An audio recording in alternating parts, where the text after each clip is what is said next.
सबसे पहले मैं जो मीडिया के फ्रेंड्स आए हुए हैं यहाँ पर उनका वेलकम करता हूँ। तो जैसा कि आप जानते हैं कि ये जो प्रेस कॉन्फ्रेंस है, ये जो मर्डर केस हुआ था 12-13 की दरमियानी रात को 12-13 जनवरी दरमियानी रात को जो मर्डर हुआ था एक माइनर लड़के का, जिसका नाम अजय कुमार सनाफ रमेश लाल बटियारी बिश्ना का रहने वाला था। उसी संदर्भ में हमने ये आज प्रेस कॉन्फ्रेंस बुलाई है।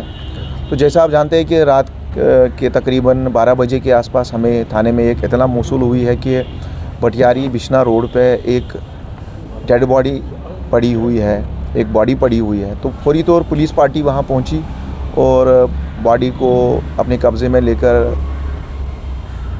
हॉस्पिटल पहुँचाया गया। और जब इसकी पहचान की गई तो पहचान के तौर पर इसको अजय कुमार सनाफ रमेश लाल बिश्ना के तौर पर हुई, जो एज ए मैटाडोर का कंडक्टर बाय प्रोफेशन था। तो फाइनली पुलिस स्टेशन में एक FIR number 4 under section 103 murder case register हुआ और इन्वेस्टिगेशन SHO बिश्ना की क़यादत में शुरू की गई।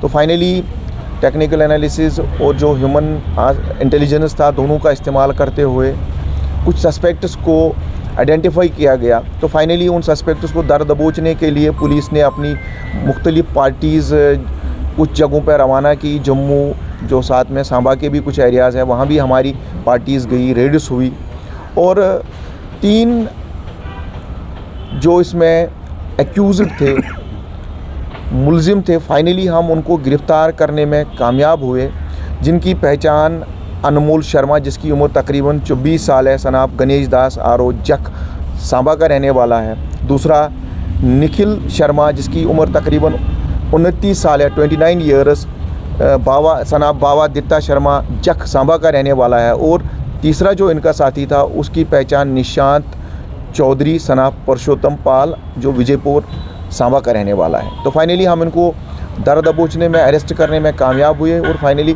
इनके साथ जब क्वेश्चनिंग हुई, डिटेल में इनसे बात हुई, तो फाइनली इन लोगों ने कन्फेस किया कि ये इस मर्डर में शामिल थे और इन्हीं ने ये जो ग्रूसम मर्डर था अंजाम दिया है। मुख्य वजह क्या थी? इतनी बड़ी दुश्मनी क्या थी? मुख्य वजह यही था कि ये जो डिजीज़ड था, ये कंडक्टर बाय प्रोफेशन था, तो इसके ड्राइवर और इनके साथ जो अनमोल लड़का था, उनकी कुछ दिन पहले आपस में नोक-झोंक हुई थी। कोई ज़्यादा भी सीरियस मसला नहीं था, लेकिन नोक-झोंक हुई थी और उसी का बदला लेने के लिए ये आए थे और उसी शरारत में इन्होंने तीनों ने मिल के वो कत्ल अंजाम दिया है।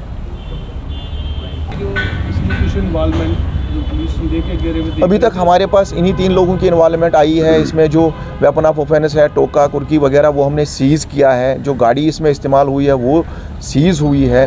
तो अभी तक हमें और किसी की इन्वॉल्वमेंट नहीं आई है। इन 3 लोगों की इन्वॉल्वमेंट आई है, जिन्होंने वाकई तौर इसको अंजाम दिया है। उनको गिरफ़्तार किया गया और सलाखों के पीछे धकेला गया है।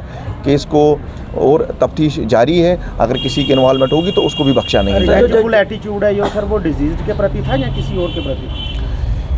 देखा जाए तो जो इसके ड्राइवर थे उसके प्रति था, उसने झगड़ा किया था, क्योंकि जो उसका ड्राइवर था गाड़ी का, उसके प्रति बेसिकली ये लड़ाई वड़ाई हुई थी, दुश्मनी उसके प्रति थी। लेकिन अब दोनों, ये उस्ताद और उसका जो कंडक्टर है, एक पार्टी मानेंगे हम, तो उन्हीं को बदला लेने के लिए आए थे। तो उसी में इस माइनर बॉय जो अजय थे, इनकी जान चली गई, जो बड़ा अनफॉर्चुनेट है। लेकिन पुलिस ने फौरी तौर कार्रवाई की, सस्पेक्ट्स को आइडेंटिफाई किया। उसके बाद हमने मुख्तलिफ़ जगह छापामारी की और हम तीनों को अरेस्ट करने में कामयाब हुए और उनको सलाखों के पीछे हमने धकेल दिया है। जब से पुलिस भी सख्ती काफ़ी कर रही है, लेकिन फिर भी क्राइम थोड़ा बढ़ रहा है। अभी आज सुनने में आया कि जो जीवल चौक मर्डर केस वाले हैं, वो भी ग्रामीण क्षेत्र में कहीं शरण लिए हुए हैं, बिश्ना अरनिया जैसे। तो नहीं, बिल्कुल नहीं, ऐसा कुछ भी नहीं है कि ये अगर कहीं भी कोई वाक़ा होता है, पुलिस फौरी तौर उसका कॉग्निजेंस लेती है और किसी भी एक्यूज़ को बख्शा नहीं जाएगा, किसी भी मुलजिम को बख्शा नहीं जाएगा। आप बहुत जल्द देखेंगे कि जैसे इस मर्डर केस में जो लोग इन्वॉल्व थे, इनको हमने पहले आइडेंटिफाई किया, उसके बाद अरेस्ट किया और उसके बाद आपके सामने ये लॉकअप के पीछे है। इसी तरह जो भी कोई गैर कानूनी काम अंजाम देगा उसको बख्शा नहीं जाएगा, उसके खिलाफ माकूल कानूनी कार्रवाई की जाएगी, चाहे वो कोई भी हो, ग्रामीण क्षेत्र में हो या शहरी क्षेत्र में हो। जो भी इसमें मुलविस होगा उसके खिलाफ पुलिस अच्छे तरीके से कार्रवाई करेगी। और हम लोगों की जान माल की जो तहफ़्फ़ुज़ की गारंटी लेते हैं, तो लोगों को डरने की ज़रूरत नहीं है। अगर कहीं भी कोई वाक़ा होता है उस पर पुलिस संज्ञान लेती है और पूरे अच्छे तरीके से कार्रवाई करती है। Thank you. Thank you very much.